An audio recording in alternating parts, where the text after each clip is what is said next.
Hello everyone! Azerothian Archives was added with patch 10.2, which managed to hold my attention longer than I expected.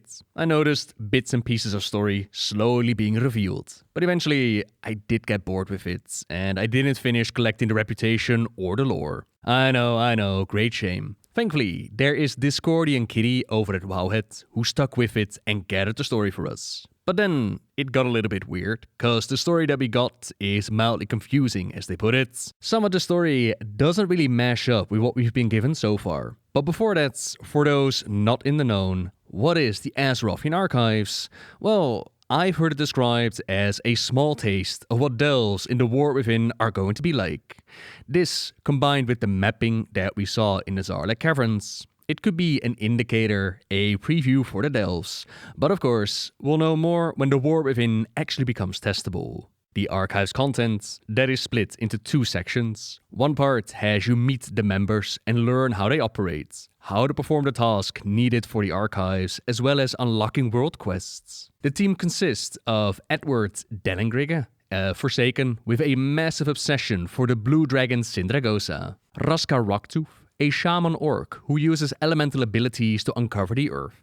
Zenara is a tech whiz Draenei that uses gadgets to change how we perform archaeology, literally having us witness the past. Provisioner Arista is our vendor for rewards when we've gathered enough mysterious fragments. And my personal favorite, Nirobin, a Dracthyr that despises to go outside and uses their draconic abilities to still be able to perform their duties. That's our team, and together we scour the Dragon Isles for artifacts, knowledge of the past, which is brought back to the Archives. After doing the tutorial quests, we get our world quest unlocked, which then sends us to different sections of the Dragon Isles. I would call this Archaeology 2.0, which I honestly wouldn't mind them using for past archaeology sites and completely new ones in the future. The new mechanics are a fun addition, combined with the old track down the right spot gameplay. This could be fantastic for adding bits and pieces of lore, add some flavor and history to the world. The Dragon Isles has been unexplored for so many years, and with dragons being long-lived the way that they are, what opportunities they had to really dive into the history of the dragons, of the Dragon Isles, of Azeroth as a whole. But maybe this is something for the future. Maybe for the delve systems within the War Within. Then the second part of the Azerothian Archive, that takes us into the Azure span to a dig site. A corpse, which I remember being pointed out very early on during Dragonflight by one of the viewers. I think they even went to Reddit to make a post about it, as they had noticed that this place was called Traitor's Rest, and this bizarre two-headed dragon corpse could be found on the ground. Two different sort of skulls, similar to what we see with ogres like Cho'Gall, with only one body to support them. So it's not like someone put this together themselves. The speculation ran absolutely wild. What could this mean? What could this be connected to? Was it perhaps similar creation like Chromatus, or was it linked to whatever Razagev was so interested in? Was this going to be something else entirely? And now we find out, at the end of the expansion, that this is used for the Azerothian Archive digs. The event takes place every 50 minutes or so, and while you can farm each and every one of them for small bits of reputation, the once a week quest is really the one that offers the fat rewards. Each time, you'll add to your rep bar, and the further you go, the more pages you uncover of the story of Traitor's Rest. The site of the famed battle between Neltharion's troops and all the cultures of the Dragon Isles from eons ago. Which is curious, considering Neltharion didn't outright attack everyone until he became Deathwing with the War of the Ancients. But who knows, maybe he had good reasons to fight here in the defense of the Dragon Isles. We did see him fight a lot during the War of the Scaleborn, after all. Edward will throw us some tasks every now and again, very much like the cooking event that we had at the start of the expansion. You want to pull some weeds, deliver some boxes, yes chef, until the time runs out, and a two-headed, shadow flame-infused, malevolent beast of a dragon spirit, it rises up and then attacks us. Now, it doesn't look like a massive dragon, but I imagine this is supposed to look like the corpse on the ground. Edward will tell us the findings after the dig is over, and then put it all together into his book, where we can read it at our own time. So what happened here at Traitor's Rest? Here is a journal of discovery by Archbishop Emeritus Edward Dellengrige. Week 1. The expedition began in earnest this week, and we have already made some startling discoveries about the site. There were many Dracthyr soldiers here, and we believe they were under the command of skilled commander Azerothian. Nirobin has encountered his name before, and believes him to be a Dracthyr at odds with Neltharion's commands. Knowing that the blue dragonflight believes that Neltharion would attack the area soon, Azerothian must have made the journey on his own reconnaissance. The blue dragonflight had sent out its own army of dragonkin and dragonspawn to the site as well, based on what we have unearthed. But why were they here? What were they protecting? From what we know of Azerothian and his activities outside of Traitor's Rests, he may have been disobeying orders in journeying to Traitor's Rests. They clearly believed Neltharion would attack this position, and they were right. But why? Mysteries within mysteries. Azerothian is one of the failed skill commanders that we killed during the patch Return to the Forbidden Reach. We uncovered more of the history of the Dracthyr. We also returned to Dragonskull Island with Xal'atath, uncovering moments of the past. Neltharion had his agents slay Azerothian and any other Dracthyr aspirants before they could complete their trials. Not even his own dragonflight is exempt. Let nothing stand in the way of his creation, which is presumably where that two-headed dragon skeleton came from, presumably experiments that he was performing in that moment. Before he was slain, Azerothian and the Dracthyr they commanded made their way to Traitor's Rests, where they met with the blue dragonflight for some unknown reason. That will put the time periods between Neltharion creating the Dracthyr and locking them all away when Razaketh destroyed his gauntlet and he lost complete control. This is supported by the death taking place during Azerothian's trials. They were still learning, they were still growing. Now there is a small chance that they were a lone roaming Dracthyr that managed to evade being put into stasis, which does offer the interesting idea that somewhere in Azeroth there might be a roaming Dracthyr, but it seems incredibly unlikely. Either way, the more critical detail is that this suggests that the blue dragonflights knew about the Dracthyr. Dragonkin and Dragonspawn that all managed to keep their mouths shut about Neltharion's newly formed units, which is incredibly interesting. Week number 2. We confirmed Azerothian's involvement at Traitor's Rests, but there were also other intriguing developments. Found at the site were massive spears of DJARADIN make and strong nets of TUSKAR design. We've also found 2 names associated with this newfound arsenal: Garin, a DJARADIN of unknown clan, and Umtila, a TUSKAR strategist that appears a few times in TUSKAR oral histories. It appears after the diplomatic talks with the Centaur fell through, the TUSKAR sought out the DJARADIN. Still, we do not know why they were here and what they were trying to protect. TUSKAR nets, DJARADIN spears, Dracthyr and blue dragons coming together here at Traitor's Rests. The TUSKAR tried to work together with the Centaur, and when that failed, they turned to the DJARADIN, mortal enemies of the dragons, but not massively friendly towards other races.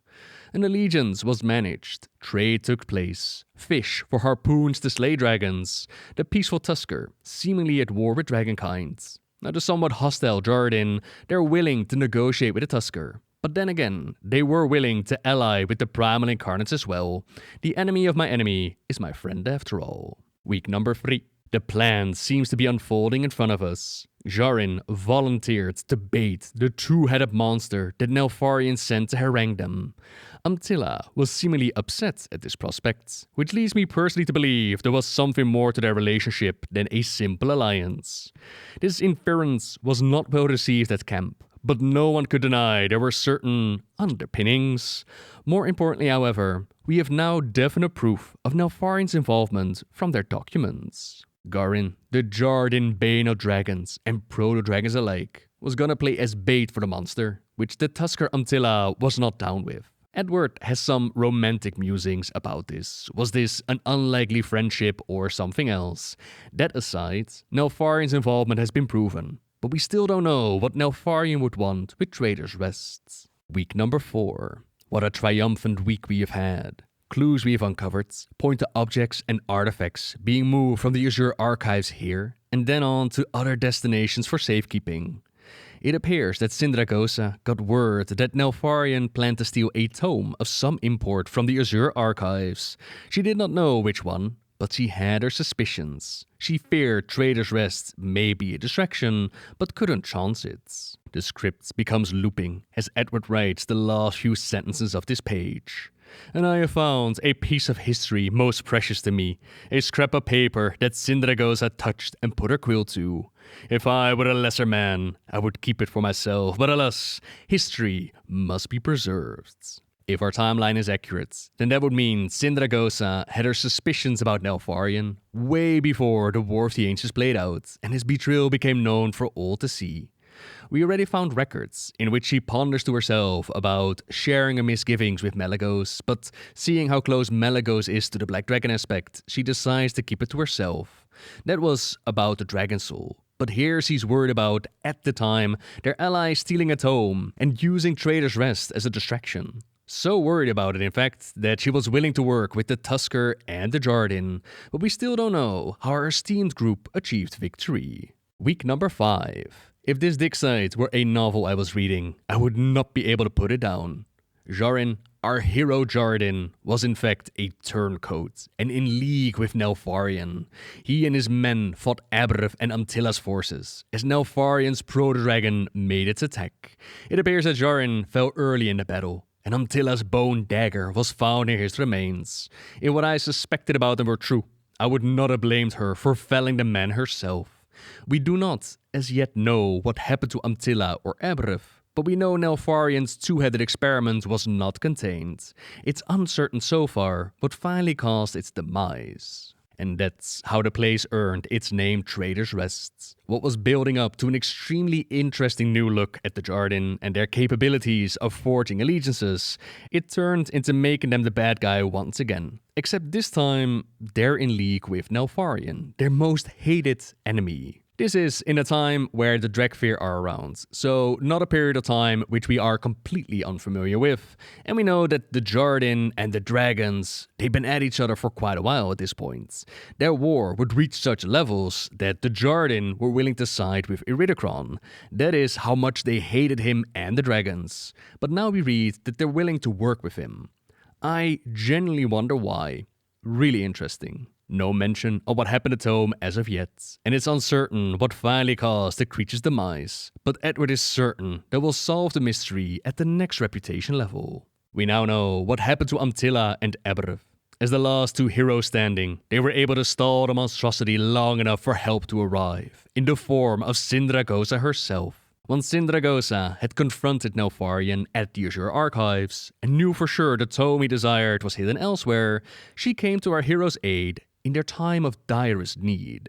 Indeed, some of the wounds inflicted on this beast could have only been made by a dragon of Sindragosa's size. The name of the tome has been lost to the ages. But for now, the story of Traitor's Rest has been told. I feel so much closer to my childhood hero, Sindragosa. So the TUSKAR Antilla was able to kill the traitor and keep on fighting with Aberth until Sindragosa showed up and took out the two-headed beast. This is after her confronting Neltharion and preventing their supposed close friend and ally from getting his hands on some sort of tome. Getting rid of Aberth later on, it might have gone unnoticed to Sindragosa, but she would still have knowledge about him trying to steal a book from the archives, about him creating the Dracthyr, about him experimenting and forging a two-headed dragon. How come she didn't discuss this with Malygos or any of the others, as we know that, at the very least, the Dracthyr, they were a complete surprise to him. Not until Neltharion was forced to put them to sleep. She was willing to go as far as to ally with the DJARADIN, but she kept all this information to herself. How does that work? When Neltharion would then ask them to make this huge sacrifice, give up a portion of their powers into the Dragon Soul. Would this moment not be reason enough to pause and wonder, to expose him to share some of her misgivings? And what about this tome that Neltharion wanted? Couldn't he just have asked his friends and allies? What possible forbidden knowledge could this tome possess? And if it was that dangerous, again the question, why did she keep her mouth shut? So yeah, the story of Traitor's Rest, it's a little bit confusing, with things like the DJARADIN allegiance, wandering Dracthyr, Sindragosa's knowledge on Neltharion, but in the kindest lights, we might connect some bits to the story that followed. Perhaps Aberth's actions is what caused Neltharion to wipe out an entire batch of Dracthyr. hide him away in a cave, and try again. This time with the use of his gauntlets. Absolute complete control of the Dracthyr. No more would they be allowed to have their own self-control. Maybe this is actually what motivated that decision. Then for the tome and the creation of the two-headed dragon. In the future, we would see Chromatis, and Chromatis, it was a continuation of Neltharion's experiments of combining all the different flights into one.